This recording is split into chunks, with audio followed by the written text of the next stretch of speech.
स्वामी विवेकानंद की प्रेरक कहानी घमंड कभी न करने का ज्ञान। तो बात उस समय की है जब स्वामी विवेकानंद अपने लोकप्रिय शिकागो धर्म सम्मेलन के भाषण के बाद भारत वापस आ गए थे। अब उनकी चर्चा विश्व के हर देश में हो रही थी। सब लोग उन्हें जानने लगे थे। स्वामी जी भारत वापस आकर अपने स्वभाव अनुरूप भ्रमण कर रहे थे।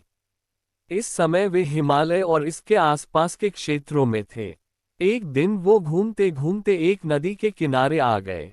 वहां उन्होंने देखा कि एक नाव है पर वह किनारा छोड़ चुकी है। तब वे नाव के वापस आने के इंतजार में वहीं किनारे पर बैठ गए। एक साधु वहां से गुजर रहा था।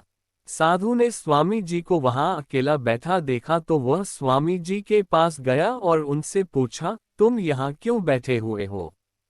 स्वामी जी ने जवाब दिया, मैं यहाँ नाव का इंतजार कर रहा हूँ। साधु ने फिर पूछा, तुम्हारा नाम क्या है? स्वामी जी ने कहा, मैं विवेकानंद हूँ। साधु ने स्वामी जी का मजाक उड़ाते हुए उनसे कहा, अच्छा, तो तुम वो विख्यात विवेकानंद हो जिसको लगता है कि विदेश में जाकर भाषण दे देने से तुम बहुत बड़े महात्मा साधु बन सकते हो। स्वामी जी ने साधु को कोई जवाब नहीं दिया। फिर साधु ने बहुत ही घमंड के साथ नदी के पानी के ऊपर चलकर अपनी शक्ति का प्रदर्शन किया। कुछ दूर तक चलने के बाद साधु ने स्वामी जी कहा, क्या तुम मेरी तरह पानी पर पैदल चलकर इस नदी को पार कर सकते हो? स्वामी जी ने बहुत ही आदर और विनम्रता के साथ साधु से कहा, इस बात में कोई शक नहीं कि आपके पास बहुत ही अद्भुत शक्ति है।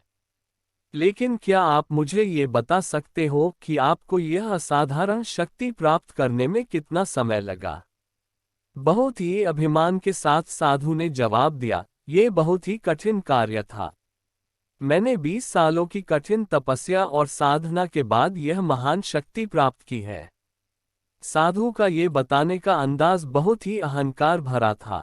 ये देखकर स्वामी जी बहुत ही शांत स्वर में बोले, आपने अपनी जिंदगी के 20 साल ऐसी विद्या को सीखने में बर्बाद कर दिए, जो काम एक नाव 5 मिनट में कर सकती है।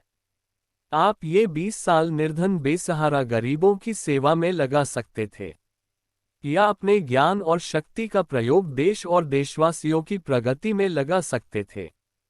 परंतु आपने अपने 20 साल सिर्फ 5 मिनट बचाने के लिए व्यर्थ कर दिए। ये कोई बुद्धिमानी नहीं है। साधु सिर झुकाए खड़े रह गए और स्वामी जी नाव में बैठकर नदी के दूसरी किनारे चले गए। कहानी से सीख। इस प्रकार इस कहानी ने हमें बताया कि ज्ञान और शक्ति का सही प्रयोग आवश्यक है। किसी शक्ति को प्राप्त करके यदि हम उस पर घमंड करते हैं तो यह मूर्खता है। शक्ति का सही जगह पर सही इस्तेमाल करना ही वास्तविकता में बुद्धिमानी है।